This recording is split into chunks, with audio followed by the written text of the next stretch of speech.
Hello, Aquarius, Sun, Moon, Rising, and Venus Signs. Kumusta kayo? Sana po nasa mabuti kayong kalagayan. Welcome back po sa Star Tarot. Kung bago kayo dito, welcome din kayo. Thank you sa inyong support. I truly appreciate it. God bless you all. Aquarius, pauna mensahe ninyo. We have number 22. And number 22 na yan is a master number. So I suggest you please look up for the meaning of number 22 for more guidance. Okay? We have transmuting pain dito. So, malakas din ang inyong loob ngayon, Aquarius, no? At you're able to transmute that pain sa puso ninyo into something positive, no? Positive feeling and emotion. Maganda rito, meron na kayo sigurong realizations dito din sa buhay ninyo, Aquarius, na kung ano man ang sama ng loob, ano man yung sakit ng kalooban na na-experience ninyo, naranasan ninyo in the past, no, at hinaharbor pa ninyo sa ngayon, you are ready to transmute that. You are ready to break away from that pain, no, at handa na kayong siguro mag-forgive. Kaya maiaalis nyo na yung sama ng loob ninyo kasi handa na rin kayong magpatawad, handa na rin kayo na kalimutan na, no, ang kung ano man ang nakapagdulot ng sama ng loob sa inyo. What else? We have number 5, closing door, completion. Ayan. So, talaga, no? So, maybe this is related to this. Related ito dito sa sitwasyon ninyo, no, na maaring sa relationship ito, related, Aquarius. Maaring meron na kayong tutuldukan ditong relasyon, no? Maaring isasara nyo na totally yung pinto ninyo dito sa taong ito. Maaring talaga na merong nagkahiwalay dito and maaring for quite some time umasa pa na maging maayos, magkabalikan, pero maaring ngayon you've come to this realization, no, at na obserbahan siguro ninyo na wala na tong pag-asa, no? Kaya maaring ito na yon, you are going to definitely close that door, no, daon sa taong yon. There could be also a completion of a project, completion of something na pinagtrabahuan ninyo, ginawa ninyo, no? Maaring meron ng accomplishment dito. We have number 11. This is another synchronicity. Aquarius, number 11 is a master number as well. So, I suggest idagdag po ninyo ito sa mga titignan ninyo. Number 22, number 11.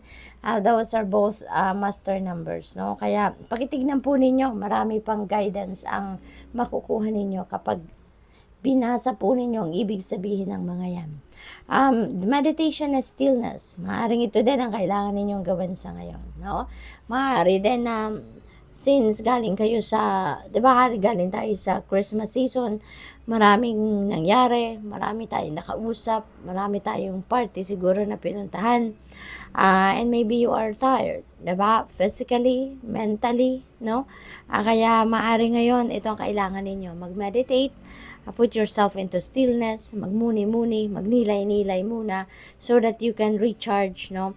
So that you can replenish the lost energy. Okay? We have number 63, gestation period, Aquarius. Maaring ang iba sa inyo rito, baka buntis, or baka nag-workout, no, para mabuntis. Maaring ganon. Or probably, ang iba sa inyo, maaaring meron kayong inaalagaang plano. Maybe you are nurturing a plan, no? This could be a long-term plan na ngayon pinagpaplanuhan, nag-strategize kayo, pinag-iisipan ninyo, as in pinagdidiskartehan ninyo, no? So, maaaring ganun ang sitwasyon. We have, beloved, radical acceptance. Ayan. So, definitely, this is related to this closing door energy. Maaaring sa ngayon, this could be related talaga sa relationship, no? Maaring merong nag-end talaga dito na relationship, or may relationship dito that you are really going to end, no, sa ngayon. Dahil meron na kayong radical acceptance, no? Natanggap na ninyo na ganun talaga ang buhay. Maaring ito na yung ending talaga ng inyong relasyon.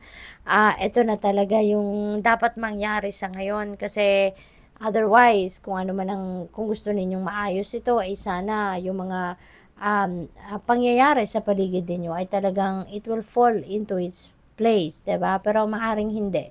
Kaya maaring yan din ang naging sign ninyo na hindi na 'to, wala na 'tong pag-asa, wala na 'tong pagbabagong magaganap para sa ikakabuti nito, no? So kaya maaring you're really going to accept that na hanggang dito na lang, no? What else? We have number 55. This is another synchronicity. Aquarius, please add this up, no? Number 55. Pakitignan po ninyo sa numerology or angel number meaning, no? Number 55. Bold step forward. Maaaring yung pagsara ng pinto ninyo dito sa inyong relasyon or sa kung ano man na bagay na yan, you know, that is a bold step na gagawin ninyo, no? Kasi maaaring, diba, in the past, you are holding on to it. No, you're holding on to that person. Pero nagkasira, nagkaroon ng rough patch at maaring ngayon, ano, sa pagtsatsaga ninyong maayos, sa pagtsatsaga ninyong maging maganda pa sana, makabawi pa ang relationship ninyo, maaring sa ngayon nakikita ninyo na hindi na talaga ito uubra. Kaya maglalakas ng loob kayo, no, na isara na ang pinto sa relationship na yan. So that is the bold step, no, na gagawin ninyo sa ngayon, na magdedesisyon na kayo na this is it. This is the end of it, no? Kaya you are also moving forward with your life. We have number 59, reconciliation. Yan, for others of you, no? Maaari din na meron ditong pag-aaway, merong hindi pagkakaintindihan with another person. Maaaring, ano ito, maaaring kaibigan, katrabaho, no? Yun ang napipick up ko dyan. At maaaring magkakaroon na din kayo ng reconciliation. What else? We have diving into a task. Ayan. So, ang iba sa inyo, siguro, back to reality na, no? Back to normal na, back to trabaho. Maaaring maraming naghihintay sa inyong gagawin sa opisina or sa trabaho ninyo. And ngayon, you are definitely diving into a task. Focus na muli kayo sa paghahanap buhay. So, good luck. Thank you for watching. Love and light. Namaste.